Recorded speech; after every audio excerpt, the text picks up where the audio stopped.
ಕಾಲಾಭ್ರಾಭ್ರಾಂ ಕಟಾಕ್ಷೈರರಿಕುಲಭಯದಾಂ ಮೌಲಿಬದ್ಧೇಂದುರೇಖಾಂ ಶಂಖಂ ಚಕ್ರಂ ಕೃಪಾಣಂ ತ್ರಿಶಿಖಮಿಪಕರೈರುದ್ವಹಂತೀಂ ತ್ರಿನೇತ್ರಾಂ ಸಿಂಹಸ್ಕಂದಾದಿರೂಢಾಂ ತ್ರಿಭುವನಮಖಿಲಂ ತೇಜಸಾಂ ಪೂರಯಂತೀಂ ಧ್ಯಾಯೇದ್ದುರ್ಗಾಂ ಜಯಾಖ್ಯಾಂ ತ್ರಿದಶ ಪರಿವೃತಾಂ ಸೇವಿತಾಂ ಸಿದ್ಧಕಾಮೈಃ.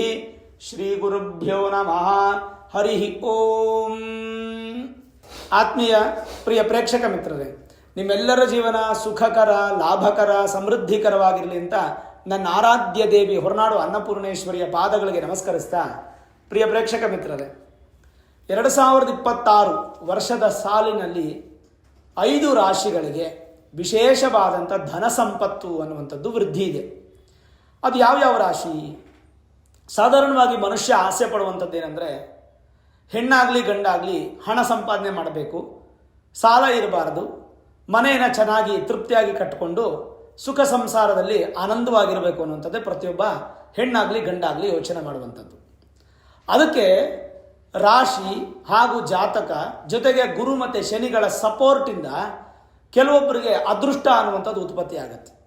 ಹಾಗಾದರೆ ಯಾವ ರಾಶಿಗೆ 2026ರಲ್ಲಿ ವಿಶೇಷವಾದಂಥ ಧನ ಸಂಪತ್ತು ವೃದ್ಧಿ ಆಗತ್ತೆ? ಈಗ ನಿಮಗೆ ಸಾಲ ಇಲ್ಲ ಅಂದ್ಕೊಳ್ಳಿ, ಸಂಪಾದನೆ ಮಾಡಿದ ಹಣನ ನೀವು ಎತ್ತಿಡ್ಬೋದು, ನಿಮ್ಮ ಫ್ಯೂಚರ್ಗೆ ಪ್ಲ್ಯಾನ್ ಮಾಡ್ಬೋದು.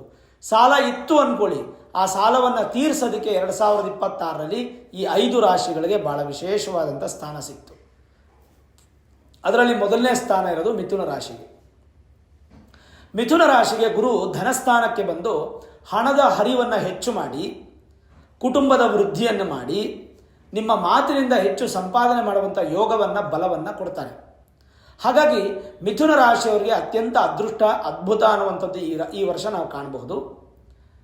ಜೊತೆಗೆ ಏನೇನು ನಿಮಗೆ ಕಮಿಟ್ಮೆಂಟ್ಸ್ ಇದೆ, ಆ ಕಮಿಟ್ಮೆಂಟ್ಸ್ ಎಲ್ಲ ಮೋರ್ ದೆನ್ 60-70% ಕಮ್ಮಿ ಆಗೋಗುತ್ತೆ. ಅಂದರೆ ಪ್ರತಿ ತಿಂಗಳು ಒಂದು 100 ರೂಪಾಯಿ ಅಷ್ಟು ನೀವು ಕಟ್ಟಬೇಕಾಗಿದೆ ಅಂದ್ಕೊಳ್ಳಿ. EMI ಇನ್ನೊಂದು ಮತ್ತೊಂದು ಕಮಿಟ್ಮೆಂಟು, ಸಾಲ, ಬಡ್ಡಿ ಇನ್ನೊಂದು ಮತ್ತೊಂದಿದೆ. ಆ 100 ರೂಪಾಯಿ ಇರೋದು ಒಂದು 50 ರೂಪಾಯಿ, 60 ರೂಪಾಯಿ ಅಥವಾ 70 ರೂಪಾಯಿ ಕಡಿಮೆ ಆಯಿತು ಅಂದರೆ ಒಂದು ಕೇವಲ 30 ರೂಪಾಯಿ ಸಾಲದಲ್ಲಿ ಇರ್ತೀರ. ಎಷ್ಟು ಸ್ಟ್ರೆಸ್ ಫ್ರೀ ಆಗುತ್ತೆ. ಇದು ಮಿಥುನ ರಾಶಿಯವರಿಗೆ 2026ರಲ್ಲಿ ಅತ್ಯಂತ ಶುಭ ಫಲ.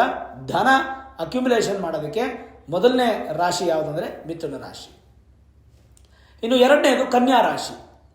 ಕನ್ಯಾ ರಾಶಿಗೆ 12 ವರ್ಷಕ್ಕೆ ಒಮ್ಮೆ ಬರುವಂಥದ್ದೇ ಗುರು ಲಾಭಸ್ಥಾನಕ್ಕೆ.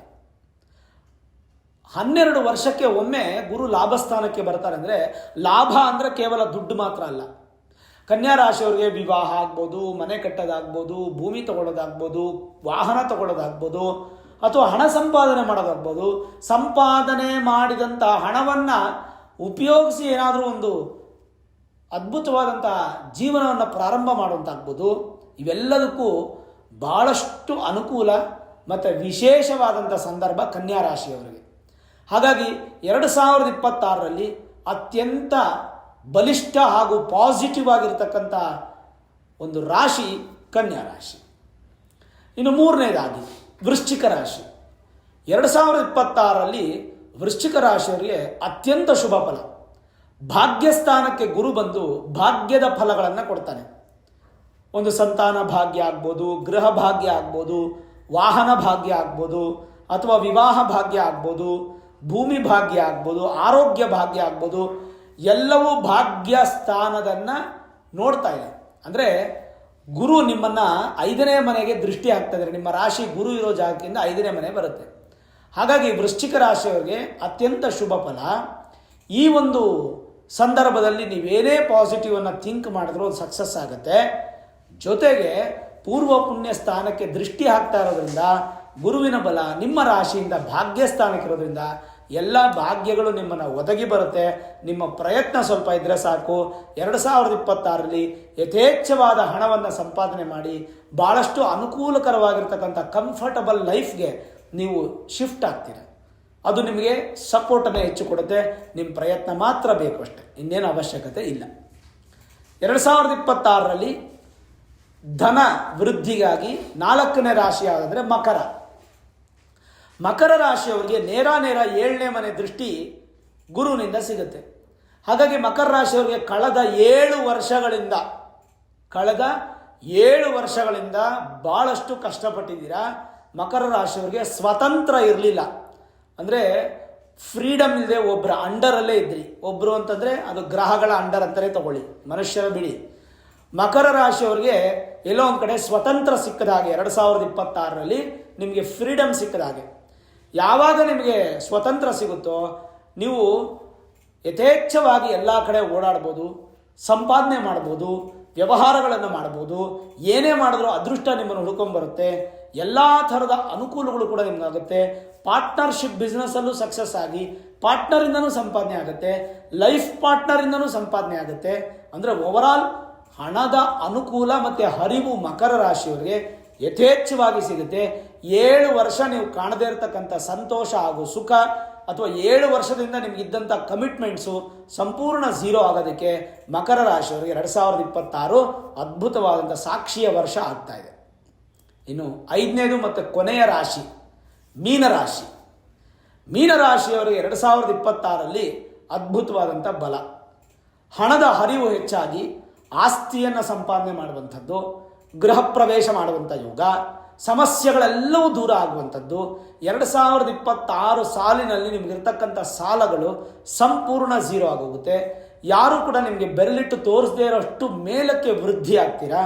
ಜೊತೆಗೆ ಮೀನರಾಶಿಯವರಿಗೆ ಪೂರ್ವ ಪುಣ್ಯದ ಬಲ ಇರೋದ್ರಿಂದ ನಿಮ್ಮ ತಂದೆ ತಾಯಿ, ತಾತ, ಅಜ್ಜಿ, ಮುತ್ತಾತ, ಮುತ್ತಜ್ಜಿ ಇವರೆಲ್ಲ ಮಾಡಿರ್ತಕ್ಕಂಥ ಪುಣ್ಯ ಫಲಗಳು ಸಿಗುವಂಥದ್ದು, ನಿಮ್ಮ ಹಿಂದಿನ ಜನ್ಮದ ಪುಣ್ಯ ಫಲ ಸಿಗುವಂಥದ್ದು, ನೀವು ಮಾಡಿರ್ತಕ್ಕಂಥ ಪುಣ್ಯ ಅಥವಾ ಕ್ಷೇತ್ರ ದರ್ಶನದ ಫಲ ಸಿಗುವಂಥದ್ದು, ಇವೆಲ್ಲವೂ 2026ರಲ್ಲಿ ಮೀನರಾಶಿಯವರಿಗೆ ಅತ್ಯಂತ ಸಂತೋಷ ಹಾಗೂ ಸಡಗರದ ಒಂದು ಸಂಭ್ರಮಾಚರಣೆ ಅಂತ ಹೇಳ್ಬೋದು.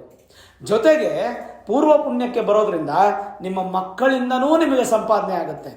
ಅಂದರೆ ಒಂದು ಆಸ್ತಿ ಅನ್ನುವಂಥದ್ದು ಅಲ್ಲದೆ ಹಣವನ್ನು ಸಂಪಾದನೆ ಮಾಡೋದಕ್ಕೆ ಒಂದು ದಾರಿನೂ ಕಾಣುತ್ತೆ. ದಾರಿಯ ಜೊತೆಗೆ ಹಣವೂ ನಿಮ್ಮನ್ನು ಹುಡುಕೊಂಬರುತ್ತೆ, ಸಾಲವೂ ದೂರ ಆಗುತ್ತೆ. ಒಟ್ಟಾರೆ ಹೇಳಬೇಕಂದ್ರೆ ಭಗವಂತನ ಕೃಪಾಶೀರ್ವಾದ ಮೀನರಾಶಿಯವರ ಮೇಲೆ ಸಂಪೂರ್ಣವಾಗಿದ್ದು ಯಾವುದೇ ಭಯ ಪಡುವಂಥ ಅವಶ್ಯಕತೆ ಇಲ್ಲ. ಯಾವುದೇ ಅಡ್ಡಿ ಆಟಂಕಗಳು ನಿಮಗೆ ಬರೋದಿಲ್ಲ. ಯಾವುದೇ ಸಮಸ್ಯೆಗಳು ಬಂದರೂ ಕೂಡ ಅದನ್ನು ತೀಕ್ಷ್ಣವಾಗಿ ತಿಳ್ಕೊಂಡು ಪರಿಹಾರ ಮಾಡುವಂಥ ಕೆಪಾಸಿಟಿ ಇದೆ. ಸ್ವಲ್ಪ ಮಟ್ಟಿಗೆ ನಿಮ್ಮ ಒಂದು ಮಾತು ನಿಮ್ಮನ್ನು ಕೆಡಿಸುವ ಸಾಧ್ಯತೆ ಇರುತ್ತೆ. ಸಾಧ್ಯವಾದಷ್ಟು ಮೀನರಾಶಿಯವರು ಮಾತನ್ನು ಕಡಿಮೆ ಮಾಡಿ ನಿಮ್ಮ ಸಂಪತ್ತನ್ನು ವೃದ್ಧಿ ಮಾಡಿಕೊಂಡು ಯಥೇಚ್ಛವಾದಂಥ ಸುಖವನ್ನು ಪಡೆಯೋದರಲ್ಲಿ ಸಂದೇಹನೇ ಇಲ್ಲ. ನೋಡಿದ್ರಲ್ಲ, 2026ರಲ್ಲಿ ಟಾಪ್ 1 ಮಿಥುನ ರಾಶಿ ಇರುತ್ತೆ, ಟಾಪ್ 2 ಬಂದು ಕನ್ಯಾ ರಾಶಿ ಇರುತ್ತೆ, ಟಾಪ್ 3 ಬಂದು ವೃಶ್ಚಿಕ ರಾಶಿ ಇರುತ್ತೆ, ಟಾಪ್ 4 ಬಂದು ಮಕರ ರಾಶಿ ಇರುತ್ತೆ, ಟಾಪ್ 5 ಬಂದು ಮೀನ ರಾಶಿ ಇರುತ್ತೆ. ಈ 5 ರಾಶಿಗಳವರೆಗೆ ಧನ, ಸಂಪತ್ತು, ಅಭಿವೃದ್ಧಿಯಾಗಿ ಸಂತೋಷ ಅನ್ನುವಂಥದ್ದು ಕಾಣೋದ್ರಲ್ಲಿ ಯಾವುದೇ ಸಂದೇಹನೂ ಕಾಣ್ತಾ ಇಲ್ಲ. ಈ ವಿಡಿಯೋ ಇಷ್ಟ ಆಗಿದ್ರೆ ಲೈಕ್ ಮಾಡಿ, ಶೇರ್ ಮಾಡಿ, ಮುಖ್ಯವಾಗಿ ನಮ್ಮ ಚಾನಲ್ಗೆ ಸಬ್ಸ್ಕ್ರೈಬ್ ಮಾಡಿ, ಬೆಲ್ ಐಕಾನನ್ನು ಪ್ರೆಸ್ ಮಾಡಿ. ಪ್ರತಿನಿತ್ಯ ನಾನು ಪೂಜೆ ಮಾಡುವಂತಹ ನನ್ನ ಆರಾಧ್ಯ ದೇವಿ ಹೊರನಾಡು ಅನ್ನಪೂರ್ಣೇಶ್ವರಿಯ ಆಶೀರ್ವಾದ ಅನುಗ್ರಹ ಸದಾಕಾಲ ಮತ್ತೊಮ್ಮೆ ನಿಮಗೆ ಸಿಗಲಿ ಅಂತ ಪ್ರಾರ್ಥನೆ ಮಾಡ್ತಾ, ಸರ್ವೇ ಜನಾಃ ಸುಖಿನೋ ಭವಂತು, ಸಮಸ್ತ ಸನ್ಮಂಗಳಾನಿ ಭವಂತು.